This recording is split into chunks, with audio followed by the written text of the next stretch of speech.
Assalamualaikum warahmatullahi wabarakatuh. Nama saya Muhammad Rifai Rusdi dengan NIM 2236100, Prodi Sistem Informasi.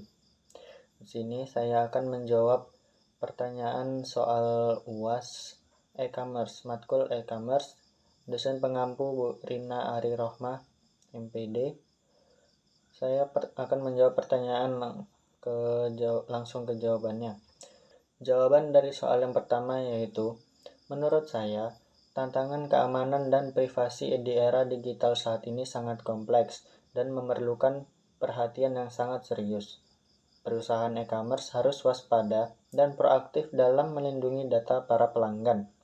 Tantangan utama yang dihadapi oleh serangan cyber yang semakin canggih, kebocoran data, dan privasi data yang tidak terjaga, dan perubahan regulasi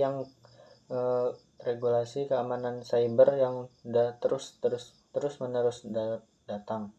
Oleh karena itu, perusahaan harus menerapkan strategi keamanan yang efektif. Adapun menurut saya strategi keamanan yang sangat efektif yaitu ada yang pertama, melindungi data para pelanggan dengan teknologi enkripsi yang sangat kuat. Yang kedua, memastikan pengguna masuk dengan aman menggunakan autentikasi dua faktor. Yaitu yang ketiga, memperbarui sistem keamanan secara berkala untuk melindungi terhadap serangan yang terbaru. Manfaat dari strategi keamanan tersebut adalah yaitu meningkatkan kepercayaan para pelanggan, melindungi data para pelanggan dari serangan cyber, dan mengurangi resiko kebocoran data atau kehilangan data. Lanjut dari jawaban dari pertanyaan yang kedua. Perusahaan e-commerce saat ini menghadapi tantangan yang sangat kuat, sangat kompleks, dengan meningkatkan kesadaran konsumen tentang pentingnya privasi data. Perusahaan harus memastikan bahwa data konsumen mereka harus dilindungi dengan baik. Adapun tantangan privasi dan keamanannya, perusahaan seringkali mengumpulkan data yang tidak perlu, sehingga memicu para konsumen mengkhawatirkan privasi mereka ataupun data pribadi mereka. Yang kedua, menggunakan data konsumen tanpa izin dapat melanggar privasi dan kepercayaan para konsumen. Dan tantangan yang ketiga, kegagalan sistem keamanan dapat menyebabkan kebocoran data sehingga konsumen rentan terhadap para penipuan. Ada tantangan keamanan. Yang pertama itu dari serangan cyber hacker ataupun menargetkan data para konsumen untuk keuntungan pribadi mereka.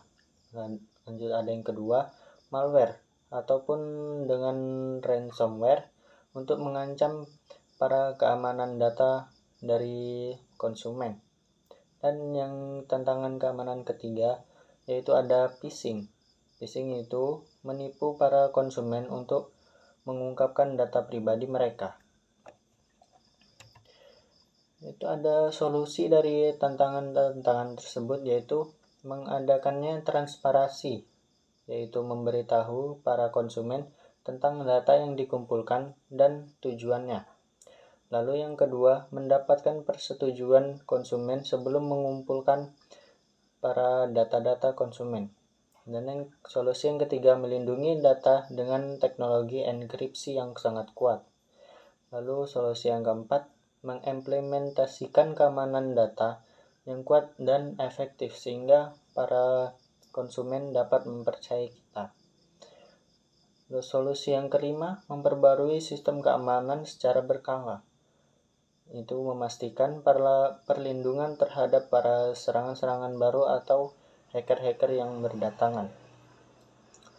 Regulasi yang harus dipatuhi yaitu tentang Undang-Undang Perlindungan Data Pribadi, Peraturan Perintahan tentang transaksi elektronik. Lanjut ada yang ketiga, standar keamanan data industri pembayaran kartu. Lanjut ke jawaban nomor yang ketiga. Teknologi seperti Internet of Things, kecerdasan buatan AI, dan cloud computing telah mengubah cara data dikumpulkan dan dianalisis dalam e-commerce secara drastis. Perubahan ini membawa dampak positif bagi perusahaan e-commerce dan meningkatkan kinerja bisnis dan memberikan pengalaman belanja mereka yang lebih baik dari pelanggan. Maka adapun pengumpulan dan analisis data untuk e-commerce yang diubah secara drastis. Internet of Things memungkinkan pengumpulan data yang lebih akurat dan efektif dengan menggunakan sensor dan perangkat pintar lainnya. Contohnya, sensor pada produk dapat memantau ketersediaan stok dan memprediksi kebutuhan para pelanggan. Cloud computing memungkinkan analisis data yang lebih cepat dan efisien dengan menggunakan sumber daya komputasi yang lebih besar. AI dapat juga membantu menganalisis data yang besar dan kompleks dengan lebih cepat dan lebih akurat.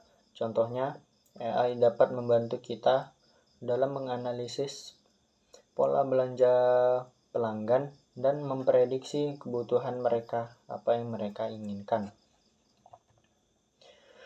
Penggunaan data dalam e-commerce untuk para pelanggan yaitu data yang dikumpulkan dan digunakan untuk membuat rekomendasi produk lebih relevan dan mempersonalisasi belanja mereka. Data yang digunakan untuk mengembangkan produk lebih sesuai dengan kebutuhan konsumen. Dan ada pun contoh perusahaan e-commerce yang telah berhasil hingga saat ini. Itu ada 3, yaitu Amazon, Alibaba, dan juga Shopee. Amazon menggunakan teknologi AI untuk membuat rekomendasi produk mereka yang lebih relevan dan meningkatkan pengalaman belanja para pelanggan. Contohnya, Amazon dapat membantu pelanggan menemukan produk yang mereka cari dengan lebih mudah. Yang kedua itu ada Alibaba. Alibaba menggunakan teknologi cloud computing untuk menganalisis data yang besar dan kompleks serta meningkatkan efisiensi operasional. Lanjut ada Shopee menggunakan teknologi AI memudahkan para pelanggan untuk mencari produk yang mereka cari. Sekian dari saya. Bila ada kesalahan saya mohon maaf. Assalamualaikum warahmatullahi wabarakatuh.